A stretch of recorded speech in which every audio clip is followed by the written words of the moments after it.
아우렐리아노는 그의 말에 따라 자기 방으로 가서 장례식이 거행되는 소리가 밖으로부터 들려와도 내다보거나 밖으로 나오지 않았다. 그는 가끔씩 부엌에 갔다가 호세 아르카디오가 한숨을 쉬며 집안을 왔다 갔다 하는 모습을 보았다. 그리고 자정이 지난 다음에도 폐허가 되어버린 방들을 돌아다니는 그의 발작 소리를 들었다.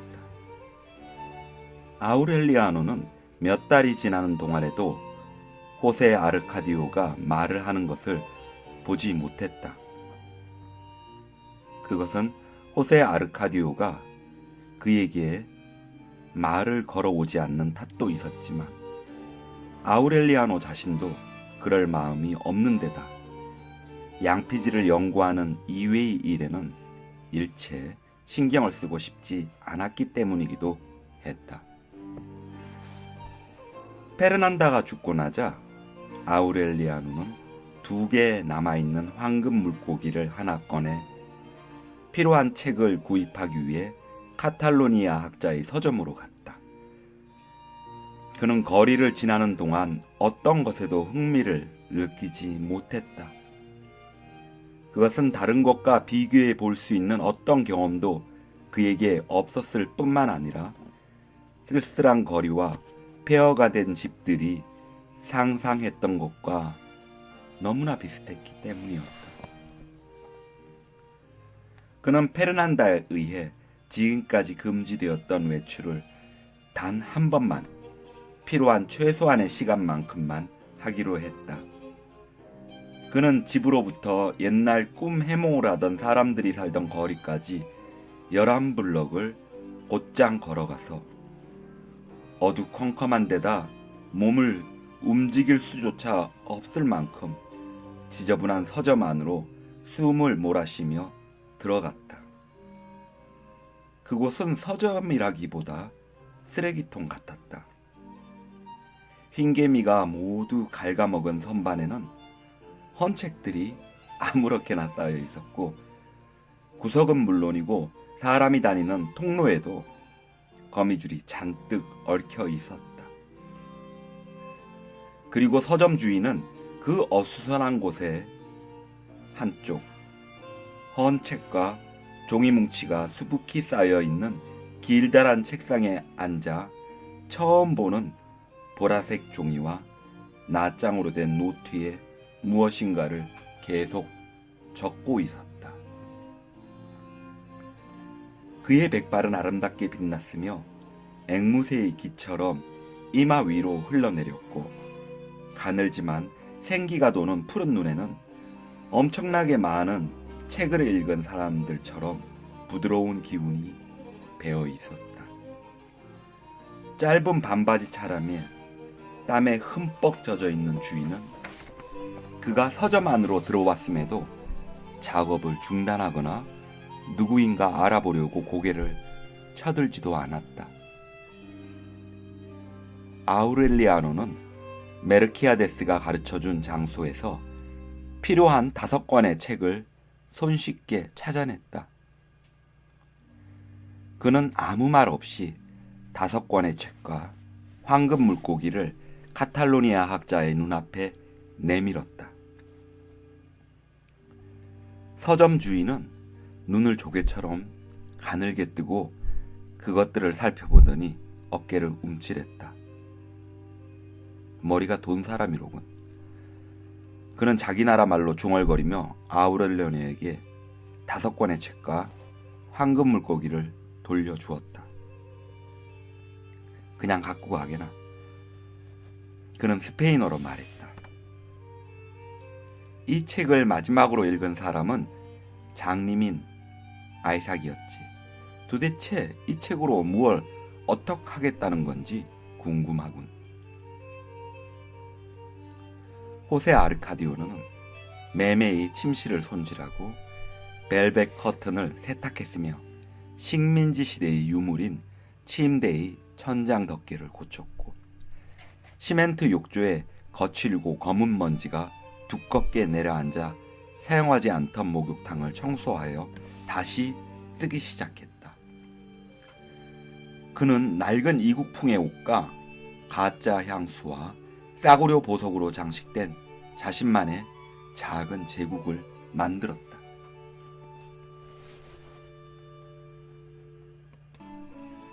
집안에 있는 물건 중에 그의 눈에 가장 거슬리던 것은 제단에 안치된 석고로 만들어진 성상이었다. 어느 날 오후 그는 석고상을 마당으로 가져가 불에 태워 재로 만들어버렸다. 그는 오전 11시가 될 때까지 잠을 잤다. 그리고는 용무늬를 금실로 수놓은 가운을 입고 노란 술이 달린 슬리퍼를 신고 목욕탕으로 가서 미니어 레메디오스가 그랬던 것처럼 천천히 정성껏 목욕을 했다. 그는 목욕을 하기 전에 하얗고 조그만 3개의 병에 들어있는 소금을 욕조에 향수처럼 뿌렸다.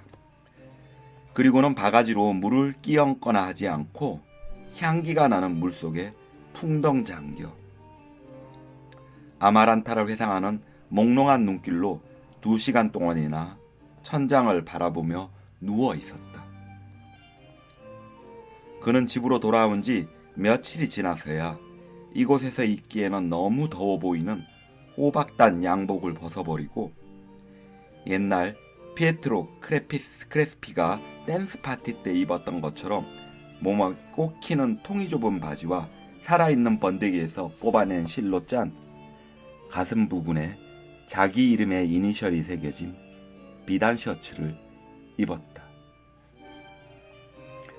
그가 갖고 있는 옷은 이것이 전부여서 일주일에 2차례씩 빨래를 할 때면 그는 옷이 마를 때까지 가운만을 입고 지냈다. 그는 식사를 집에서 하는 법이 없었다. 한낮의 무더위가 한풀 꺾이고 나면 밖으로 나갔다가 밤이 이슥해서야 돌아왔다. 그리고는 고양이와 같은 숨소리를 내면서 아마란테에 대한 그리움으로 밤새도록 방안을 서성거렸다. 지금까지 그가 집에 대한 추억으로 간직하고 있는 것은 아마란타와 등불에 반짝이던 성자상에 부릅뜬 2 눈뿐이었다. 환각에 쌓인 로마의 8월에 그는 여러 차례 아마란타의 환영을 보았다. 자다 말고 눈을 떴을 때 레이스가 달린 치마를 입고 손에 검은 붕대를 맨 아마란타가 타양 생활의 갈증에 젖어 있는 그의 눈앞에 거룩하고 아름다운 모습으로 대리석 연못에서 솟아나오곤 했던 것이다. 그녀와의 추억을 피로 물든 처절한 전장에 묻어버리려 했던 아우렐리아노 호세와는 달리 그는 어머니에게 교황의 자리로 향해 가는 꿈을 안겨주려는 헛된 노력의 한편에서 욕정의 환상에 사로잡혀 있었다. 페르난다는 호세 아르카디오와 나누었던 편지들이 서로의 거짓말로 채워져 있었다는 사실을 꿈에도 생각하지 못했던 것이다. 로마에 도착하자마자 신학교에 다니는 것을 포기한 호세 아르카디오는 그러나 신학에 관한 전설이나 율법은 계속해서 배웠다. 어머니가 거짓된 편지에서 약속한 막대한 유산을 잃고 싶지 않았던 것이다. 그는 2 친구와 함께 기거하던 트라스 티베르의 다락방에서 겪은 가난하고 무기력한 생활에서 벗어나는 길은 그 길뿐이라고 믿고 있었다.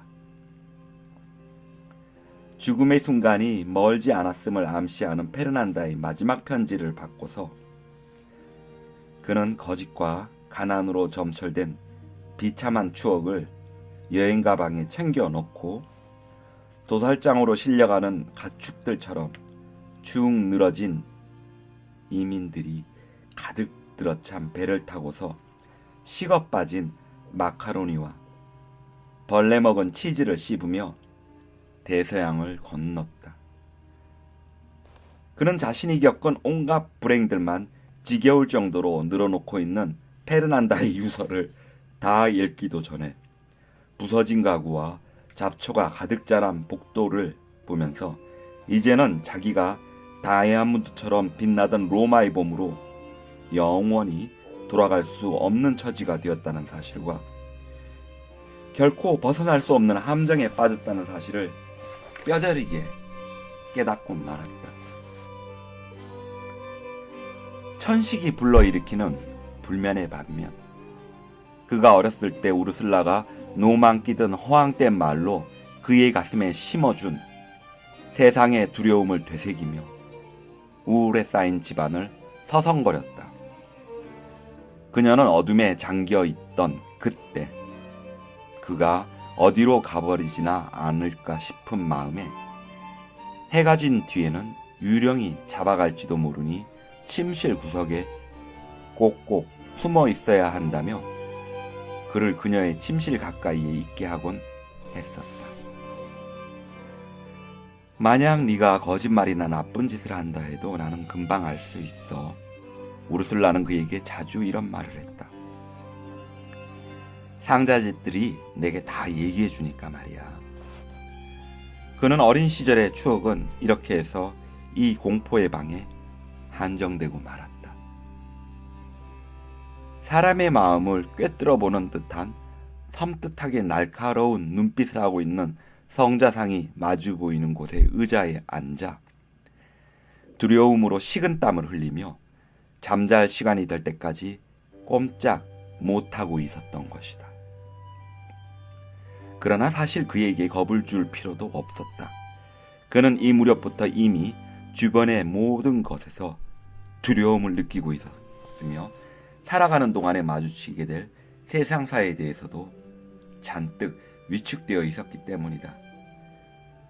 피를 더럽히는 거리의 여인들, 돼지 꼬리가 달린 아이를 낳은 집안의 여인, 사람 목숨을 빼앗고 평생토록 죄의식을 심어주는 닭싸움, 한번 손대게 되면 20년 동안이나 전쟁을 해야 하는 무기, 환멸과 광란을 몰고 오는 무모한 모험. 이처럼 애초에는 조물주의에 의해 선하게 탄생되었으나 악마의 손에 의해 타락해버린 것에 그는 두려움을 느꼈다. 그는 매일 밤 되풀이되는 악몽으로 괴로워하다 깨어날 때면 창문으로 쏟아지는 햇살과 목욕탕에서 행해지던 아마란타의 애무, 그녀가 그의 사타구니에 부은가루를 발라주던 때의 쾌감을 떠올리며 고통을 잊었다. 한낮의 햇살이 내려쬐는 마당에서는 우르슬라도 다른 사람 같았다. 그녀는 그 시간에는 무서운 얘기를 하지 않았으며 나중에 교황이 되었을 때 하얀 이가 밝게 빛나는 웃음을 지을 수 있도록 숟가루로 그의 이를 닦아주었다. 그리고 세계 여러 나라로부터 온 순례자들에게 축복을 내리는 교황의 손이 모두를 감동시킬 만큼 아름다워 보이도록 손톱을 깎아주었으며 교황답게 보이도록 머리를 빗겨주었고 교황과 같은 향기를 품기도록 그의 옷과 몸에 향수를 뿌려주었다. 그는 교황이 여름을 보내는 로마 근교의 카스텔 간돌프에서 교황이 각지에서 모여든 순례자들을 향해 7나라의 말로 연설하는 것을 본 적이 있었지만 그의 관심을 끌었던 것은 잿물에 씻은 것처럼 새하얀 손과 호화롭기 그지없는 여름옷, 은은히 풍겨나는 향수 냄새뿐이었다.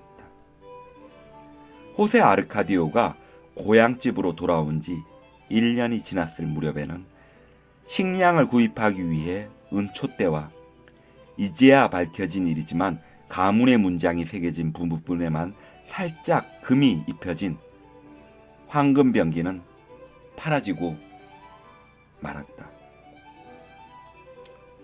그리고 마땅히 할 일이 없는 호세 아르카디오는 마을 아이들을 집 안으로 데려와 같이 노는 것으로 소일거리를 삼았다. 그는 낮이 되면 아이들을 불러 모아 마당에서 줄넘기를 하게 하고 복도에서 노래를 부르게 했으며 응접실의 가구 위에 올라가 고개를 부리게 하면서 자신은 아이들이 모인 자리에서 예절을 가르치는 위엄을 부리기도 했다.